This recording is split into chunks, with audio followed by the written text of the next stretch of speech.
Welcome to On Q. I'm Michael Bartley. We begin tonight with a follow-up to a story we first brought you back in 2006, the renovation of the Andrew Carnegie Free Library and Music Hall in Carnegie. The work is still underway, but tonight there's big reason to celebrate as one of the building's most treasured rooms is about to reopen. The Captain Thomas Espy Post was a place where local Civil War Union veterans met for decades after the war. After falling into disrepair, the room has been lovingly restored. And as On Q's Tonia Caruso reports now, the Thomas Espy Post is a true treasure of American history.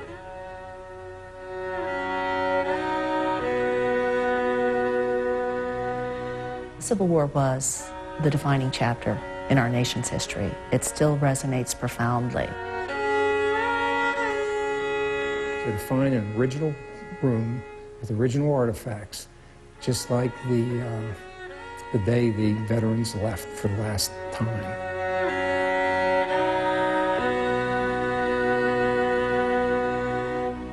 I can't even begin to tell you how important I feel it is. And they left us this extraordinary treasure, but we have a story to tell. We have a story to share forever. It's a story of our nation's history, tucked away like a time capsule on the top floor of the Andrew Carnegie Free Library and Music Hall in Carnegie. This is what it looked like when we first visited the room back in 2006. It was here that local Civil War Union veterans met for decades after the battle. This was the home of the Captain Thomas Espy Post of the Grand Army of the Republic. Captain Thomas Espy Post received its charter in 1879. Espy was from Upper St. Clair. He was killed in battle in Gaines Mills, Virginia, and that was the custom. You named a post after a fallen officer, usually. Maggie Forbes is executive director of the library. Since 2003, she's led the campaign to fundraise, renovate, and restore this once grand building that had fallen on tough times. From structural work, The first thing we had to do, of course, was restore the whole envelope of the building. Water used to pour in here. to the beginning of interior improvements, there was a lot of work to be done. The crowning jewel, she told us, would be the restoration of this amazing room. Union veterans met here from 1906 until 1937. When the last veteran died, the room was closed and sat untouched for nearly 50 years until the 1980s. It had been locked behind doors for 50 years, essentially forgotten. Mold, mildew, water damage, vermin, neglect, and some theft. But the library itself was in the midst of deeply entrenched poverty. There was nothing we could do except do no harm. Some important documents were removed for preservation, and the post stayed as is until the latest library campaign. A few years ago, members of the 9th Pennsylvania Reserves, a nonprofit reenactment group dedicated to the preservation of the history of the Civil War, began to help to catalog and clean the room. But the real boost came in December of 2008, when an anonymous donor gave $100,000 to return the room to its former glory. Isn't it? It's just an astonishing transformation. And it's the way it's supposed to be. And it's been bit by bit by bit. When the paint happened, I knew we'd hit a home run. A home run made possible by an unlikely source. The person who made this donation was born and raised in Birmingham, Alabama. A son of the Deep South gave us the funding to restore a Grand Army of the Republic post. A post that's grand in so many ways. Diane Klinefelter is an author and a library director here. She's written 2 books on the Civil War.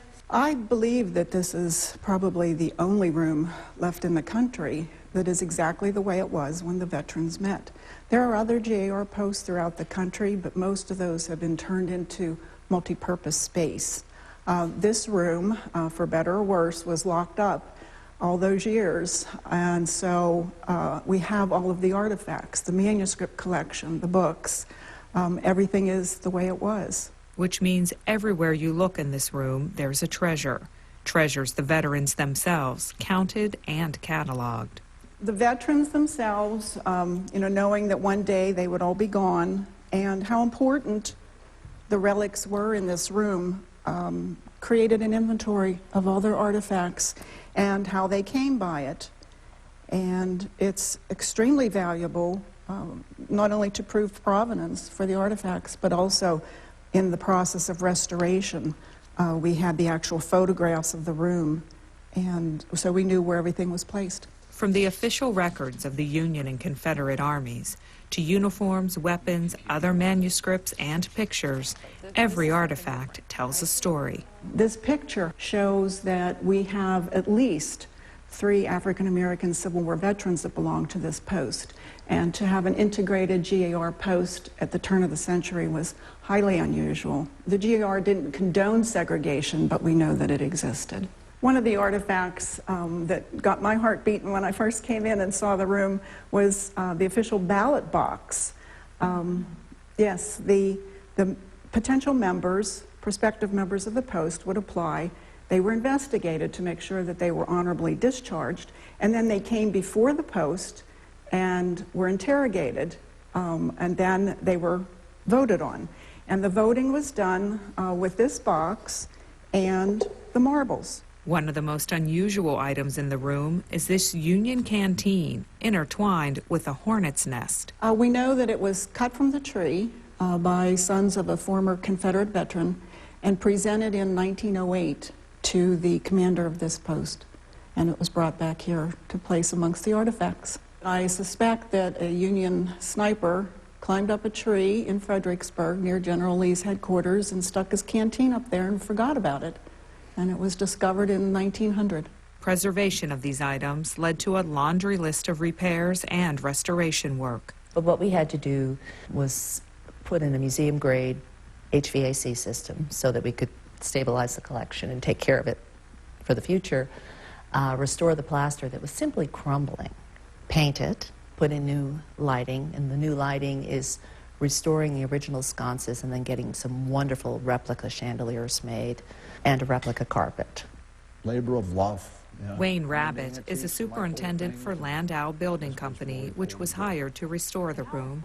He let us in on a little secret. While the display cabinets the veterans built in the room were made of oak, the rest of the woodwork was faux painted. But the original wood that was in here was all pine, which is not oak, but painted to look like quarter-sawn oak. And in doing this, we had to have a painter come in and replicate it the best he could. And the painter and I actually found this at the top of the door in 1906.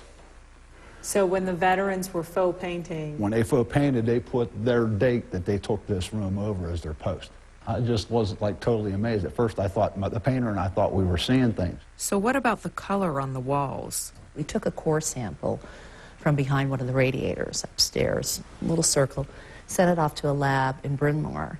You know, this was sort of a gray, dingy, lots of water-damaged plaster. And I was hoping it would be beige, and it's not beige. We sort of call it pumpkin chiffon pie. It's a rich pumpkin pie color. It's not like not what I would have pictured being a color that you would have painted it, but who knows, some of the wives might have been involved in this and they might have figured that they needed some color. After all, everything else was structured. The room was laid out according to instructions set by the bylaws of the Grand Army of the Republic. The chair under Captain Espy's picture would have been the commander's chair. Sitting opposite him under the charter is the senior vice commander. We have the junior vice commander and the chaplain of the post. The 2 desks belong to the adjutant and the quartermaster, and in the middle is the altar, which was used for official ceremonies. All as the veterans had lots of official work to do, making countless contributions to our country. Martin Neaman is a GAR veteran reenactor. He'll volunteer as a tour guide in the room. They're responsible for Memorial Day, which originally started off as Decoration Day. They're responsible, they are the reason there's flags in public schools. There were no flags in public schools. There was no saying the Pledge of Allegiance in public schools. This was something in the 1870s that the GAR instilled and pushed for. 3 basic principles. There was fraternity, charity, and loyalty. Fraternity was sitting in a Civil War environment with their friends and recounting stories about the war. Charity, again, to help the widow, the disabled veteran, whether it's a bucket of coal or some food, or help with the rent. They did that. They raised money for charitable funds. And the third was loyalty, and in other words, it was patriotism. And it's just another part of what makes the Captain Thomas Espy Post so rare and so important. An incredible find with an incredible link to history. The room itself has profound historical significance. When you consider there were 6,928 GAR posts originally in the country, and of all of them, this is the most intact and complete post.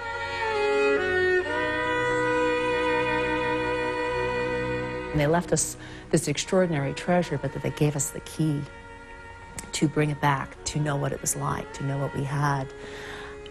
It's just utterly invaluable. It still resonates profoundly.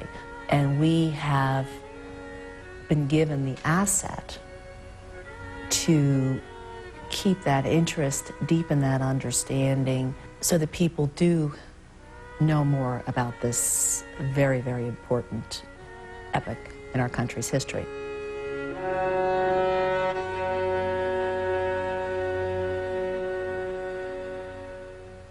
Now, the big celebration of the reopening of the Thomas Espy Post will last all weekend long. It begins on Friday night with a special reception hosted by former Pennsylvania Governor Dick Thornburgh. On Saturday, the room opens to the public, and there is also a special exhibit, 100 portraits of Abraham Lincoln. So much going on there, Michael, so much for them to be proud of. And this room really is starting to get national attention. Wow. It is being seen as a national treasure. It's the center of that community. It is. Tonia, thanks so much. And of course, for more information, you can log on to our website, wqed.org/onq.